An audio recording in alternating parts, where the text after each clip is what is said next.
자,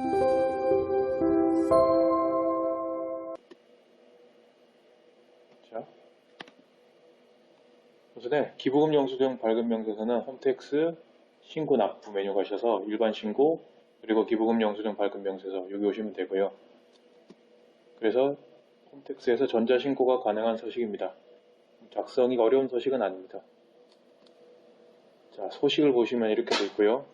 여기에 보시면은 법정 특례 지정이 있는데 우리 대부분은 지정입니다. 지정 기부금, 발행 건수, 법인, 개인 나누고 금액 합계를 적으시면 됩니다. 기부금 영수증 발급 명세 서식은 이제 법정 서식이긴 한데 이게 미제출 시 가산세는 없는 납세 협력 의무만 있는 서식이긴 합니다. 물론 제출 안 해도 페널티는 없고요. 특히 허위 기부금 영수증 발행이 전혀 없다면은 크게 뭐 제출하지 않아도 문제가 되는 서식은 아닙니다. 자, 근데 다만 주의하실 거는 기부자별 발급 명세서라는 서식이 있습니다. 이건 법정 서식인데 여기 내용을 자세히 보시면요.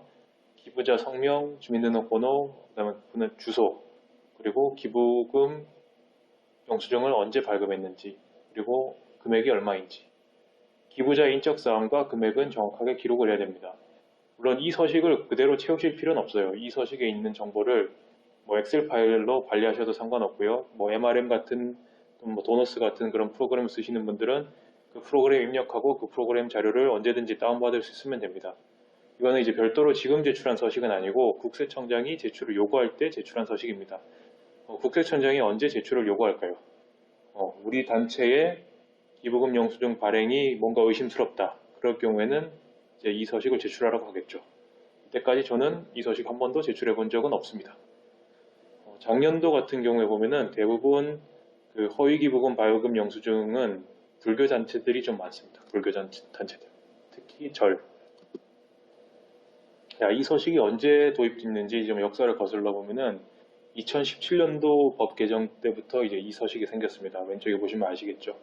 우리가 2018년도에 기부금, 지정기부금 등 공익법인에 관련된 세법들이 많이 개편이 됐는데 거의 저희 10년 전에 2008년도에 이때도 상당히 많은 개편이 있었습니다. 보시다시피 기부금 영수증 발급 건수, 발급 금액 세무관서 제출 의무화도 도입됐고요. 이때 공시도 도입됐고요. 세무 확인도 2년에 한 번씩 하던 게 이제 1년에 한 번씩으로 줄었고, 그리고 공익법인 회계 감사도 2008년도, 2017년도 12월 달에 개정이 되면서 2018년도부터 시행이 됐습니다. 역사적으로 보면은 이때 많은 개정이 있었습니다. 그때 도입된 서식입니다. 아마 허위 기부금 영수증 발급이 너무 많다 보니까 그런 걸 근절하기 위해서 생긴 것 같습니다. 그리고 기부금 영수증 사실과 다르게 발급한 경우에는 여기 보시면은 1%의 가산세가 이제 2%로 늘어났죠. 이제 올해부터는 그 금액이 또 5%로 늘어났죠. 자, 이게 관련 법령이고요. 아까 서식 이름 잘 구분하시라 그랬죠. 기부금 영수증 발급 명세. 아까 보셨던 기부금 영수증 발급 명세는 이 서식이에요. 아니요. 이 서식이요. 기부금 영수증 발급 명세서. 그리고 이 서식은 기부자별 발급 명세서예요. 자, 기부금 영수증 발급 명세서 보관 작성 의무.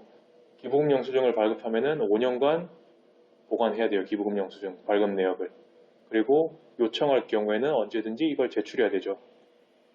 그리고 기부금 영수증 발급하는 법인은 기부금 영수증 총 발급 건수 금액, 지금 이제 제출하는 것들이죠. 기획재정부령으로 정하는 기부금 영수증 발급 명세서를 해당 사업년도 종료일이 속하는 달의 말일부터 6개월 이내 관할 세무서장이 제출한다. 이건 제 추측인데 왜 6개월 이내라 생각해 보니까 5월달에 종합소득세 신고하죠. 그러면 개인들이 기부금 영수증 제출하죠. 그러면은 법인세 신고 끝나고 소득세 신고 끝나고 사실 개인과 법인이 소득공제 또는 세액공제가 되는 기부금 영수증을 모두 다 제출이 완료된 시기가 5월 말이 지났을 때입니다. 그러면은 6월달이면은 이 서식을 제출할 수가 있겠죠. 몇 건 발행했는지 합계표를 제출할 수가 있습니다. 그러면은 개인이 전자신고, 법인이 전자신고한 그런 기부금 영수증 금액과 어떤 기관이 발행한 기부금 영수증 금액이 불일치가 너무 많다면은 이제 크로스 체크가 들어가겠죠. 자, 법인세법 다른 서식이고요. 가산세 관련 서식인데요. 말씀드렸듯이 아까 기부금 영수증 발급 명세서 미제출에 따른 가산세는 여기 없습니다. 납세 협력 의무고 가산세는 없습니다. 그러나 이제 우리가 기부금 영수증을 사실과 다르게 발급한 경우에는 가산세가 있습니다. 5%까지 늘었죠. 허위 기부금 영수증 저는 제 주변에서 발행하는 거 한 번도 못 봤습니다. 어쨌든 발행하시면 안 됩니다. 우리 발행하시는 분도 없겠지만. 그 다음에 기부자의 인적 사항을 정확하게 적으셔야 되고요. 그 다음에 금액도 정확하게 적으셔야 돼요. 이 두 개가 가장 중요합니다. 그리고 기부자별 발급 명세서를 만약 국세청장이 제출을 요청했는데 제출하지 않으면 제출하지 아니한 금액의 0.2%를 또 가산세로 내야 됩니다. 자, 다음 페이지 넘어서 자주 이제 물으시는 질문인데 연간 기부금품 모집 및 활용 시점 명세서 있죠. 거기에 들어가는 기부금 금액과 기부금 영수증 이제 발급 명세서 금액이 일치되냐? 이 서식은 실제 기부금 영수증 발급한 내용만 인용합니다. 그래서 저희가 그 말씀을 드렸죠. 기부금 영수증 발행을 안 했다고 기부금이 아니다 라고 할 수 없죠. 기부금 영수증 발행은 선택이에요. 기부금 영수증 발행 안 해도 기부금으로 들어온 거는 기부금 수입으로 회계상 인식해야 돼요. 그래서 이 서식은 회계상 기부금 수입이 아닌 기부금 영수증 발급한 내용만 기재하시면 됩니다. 그래서 전체 기부금 수입 금액보다 클 수는 절대 없겠죠. 같거나 작겠죠. 그래서 구분하셔야 되고요. 제출하지 않았을 때 가산세는 없습니다. 다만 허위 기부금 영수증 발행했을 때는 가산세가 있습니다. 그래서 그거는 알아두셔야 되고요. 납세 협력 의무니까 계속 제출을 안 한다면은 관할 세무서에서 협력 의무를 성실하게 하지 않는 법인으로 생각은 할 수 있겠죠. 하지만 우리가 허위 기부금 영수증 발행을 하지 않는다면 아무 문제는 없습니다. 자, 발급 건수에는 무엇을 적어야 하나?